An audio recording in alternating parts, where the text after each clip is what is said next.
Path of Titans is a survival MMO where you play as a dinosaur and is still currently in development. I was gifted a key and decided to give it a go and see what it was all about.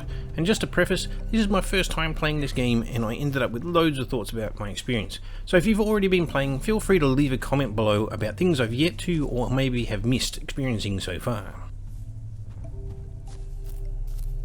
The game's website says that it will be an environment filled with natural events, quests, guilds, adventures and freeform play, all the while enjoying a rich life, avoiding death and augmenting your dinosaur to suit your play. This and modding tools for players to shape the game even more. Well, that's the description and I did get some of that, so before we actually get off to some free-flowing gameplay, I might as well give some pros and cons about what I experienced. The quests were very basic and did not really match the types of dinosaurs. The game had my meat-eating Allosaurus picking and delivering flowers, weeds, mushrooms and pine cones. There were not many variations of the quest either, so I saw each quest quite a number of times throughout the different areas. And I walked a lot during my 5 hours of play, doing not very much. Once you've completed the small sets of quests in the large areas, you're left to then wander and ponder the life of your dinosaur, and potentially, because I played at times when there were not many on, I didn't really meet any other players. I'll put these down to playing solo on a quiet server for now, since I can imagine that with a vibrant server full of players, it will be much more lively. The game world looks wonderful, and the detail on the dinosaurs are excellent, so for people who simply want to exist in a game world as a dinosaur, it really ticks all the boxes. You can augment and customize your dinosaur as you grow and learn new abilities and skin types. These can then also be unlocked through the gaining of the points by completing quests and exploring the world for new locations. And you get your very own home cave. Here you can use various collectible items and points to expand and customize your own personal den, a safe haven from the outside world. And the waypoint system offers a means of quicker getting around to meet up with your friends with the large-scale maps. Using the waypoint on a group member, you can teleport them to your current location, bringing them without having to wait for them to walk the entire map.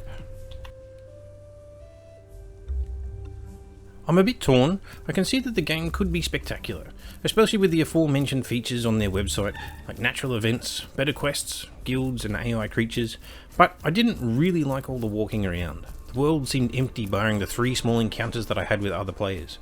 It was missing the fauna, the small creatures and critters, something to fill the environment that I was walking in. Players could certainly help with bringing exciting encounters, but we're talking about the vibrancy of the environment itself. I shall most likely join a community server next time. I saw that there were a few of those that had up to 100 players that were active, but for now feel free to stick around and see a few of the encounters that I had while I played on the multiplayer servers. And a big thanks to Alderon Games for giving me the opportunity to play their game.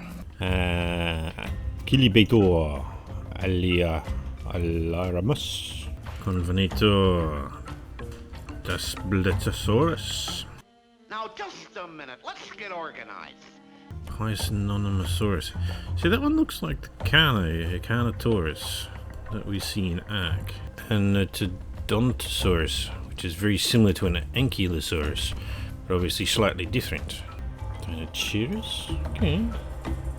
And Allo almost seems to have a bit of a blend of a balance, so I think I might go with that. Yay, looks like I'm a baby. I mean, the action's quite smooth, isn't it? There's a few janky parts with the movement, but overall it's quite a nice look and feel, really, isn't it? Find the home cave. Okay, and a poisonous growth. Find and use a waystone. What's that mushroom? Death cap. Pick one up. You say, no, I can't eat it, but that's fine. Why am I delivering a death cap? What purpose does a juvenile require death caps for? Are we going to poison a creature? Ooh, so that might be what it is. New ability for purchase, tail attack. So by doing this, it's giving me new abilities. I get that it's an introductory step, but it's a little bit odd. Okay. Quests. Let's collect the reward. Collect 20 lakeweed. Are you lakeweed? No, that's a scallop. Aha. Hopefully there's no crooks in here. Some fishies. She's surprisingly devoid of life, even if it's just insects and stuff. Flowers for the hive. Spined lizard lagoon. Okay. And why is Akano interested in flowers for the hive? Mushroom. Baja, baja, baja, baja, baja, baja, baja, mushroom, mushroom. Baja, baja, mushroom, mushroom. Where are the flowers? Just on the edge. Oh, hello. On the edge of the water. You got a flower? Red ginger. Might be a flower. Let's give it a go. Yeah, and it does work. Very good. Let's go back and get another one. And this is the part, I guess, from when I was playing the Isle. And, yeah, I get it. You can sit down to rest and you rest a bit faster. But it felt, and even this, like the walking simulator as such, right? The Isle had a hell of a lot of that. You spend so much time just walking between interactive points. And so you can even sort of, I guess, pick it up from this flower, right? Why do I need to walk this far? It might actually be a flower that's closer and I just haven't found it, right? But it's a significant thing. And you could just have a flower growing near the lake. The first couple of quests were quite easy, you know. Came across a death cap straight away, was on the way to where I wanted to be. The clearing the lake of the weeds was also quite simple. It was all just there. Yeah, running and sitting and waiting. I imagine it'll change that, so it's only a very small gripe at this point in time. But it is one of the things that turns me off this style of game, the walking. Okay. We got ourselves some abilities. Let's have a look. Character. Abilities. You gotta pay for it, right? Balance tail so I can turn faster. I'm not particularly worried about that. Well, let's unlock a tail ability. Confirm. You must be in a home cave to edit your abilities. Okay, so we get a hotbar of abilities. That makes sense. So now we need to make it to a home cave. I feel like the triangle is going to be the waystone, although that kind of is a cave. Maybe the green's a waystone? Right. The spiny lizard lagoon is complete. Enter the home cave. Okay, home cave introduction. Hey, nice. So you get your own personal room. That's very good. This direction is a trophy item and cannot be purchased. Yeah, right. So that's my decorations. Now we can place our decorations by putting down an ammonite cluster. Live on the rock, along with some death caps on the ground. Okay. Such a wonderful cave. Not. It's going to take a little while. We can customize the rooms. Ooh, right. Need 1,000 points to get there. Alright, I'm starting to see the MMO side of this, where you obviously got to go out, you got to do stuff, get some points. The question is, what happens if you die?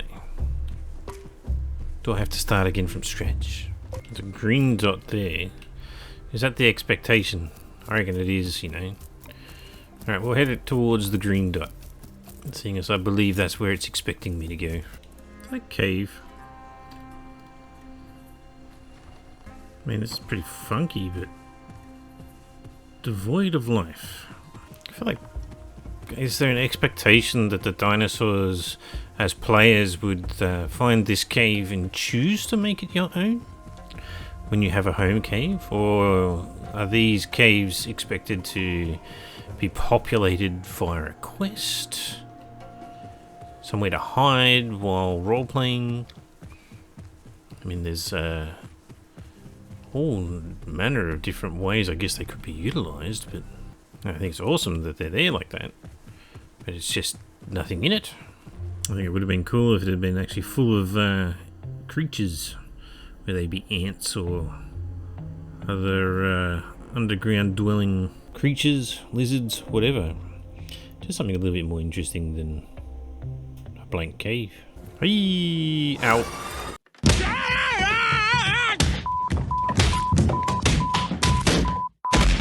Damn it! Ooh, that hurt a lot. That wasn't even that big a drop. For this next part, I didn't record any voice. There was a meeting going on in the background, so you may hear some voices kind of in the background. But while activating the waypoint, I was actually attacked by a very small dinosaur, probably a Deinonychus. And the combat kind of went round and round in circles for quite a lot. And I have to try and remember to use that precise movement next time, rather than just running forward, because you can't actually walk backwards. So you're forced to actually run around in circles, run away a little bit, turn around and come back. But even though he hit me a couple of times, it didn't really do any damage. And eventually I landed a couple of hits and the little glider just eventually ran away. And a couple of other people then showed up, and they seemed to be interested in just activating the waypoint, so I hang around with them for a little bit. And it was really odd that it said that you should collect glow mushrooms to activate the waypoint, but all we really did was stand around and wait for it to actually happen. And then that little ankle biter decided to return and have another go while three of us were sitting there, not really sure why, and he was snotted by one of the bigger fellows. And yeah, we enjoyed a meal together and then parted ways.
Not sure what the point of the glow mushrooms were, given that it's just grown by itself. Couldn't find any glow mushrooms.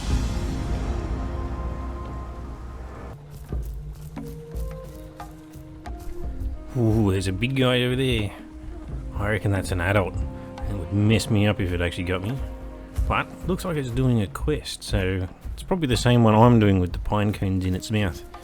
Maybe it'll leave me alone if it sees that I'm doing the quest as well.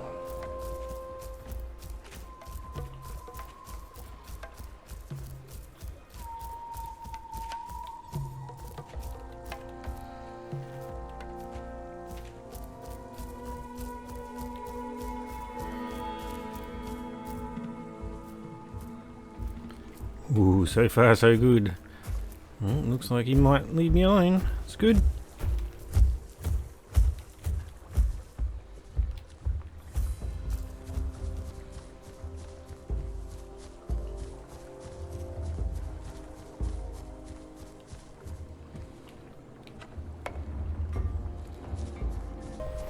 Okay, why do you have to stand on top?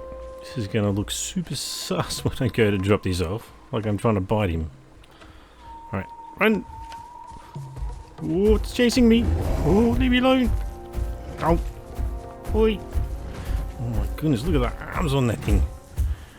Oh, it's a good thing I've got a good amount of stamina. Maybe I can weave through the trees. Oh, leave me alone. Oh, phew!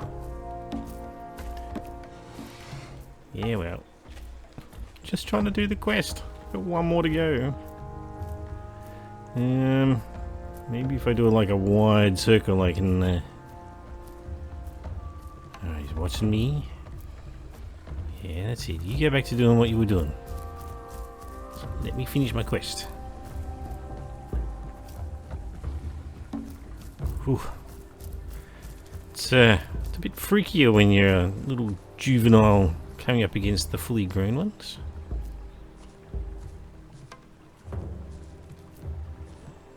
And obviously it's player driven too, so I reckon I thought I was attacking them but by dropping the cone off.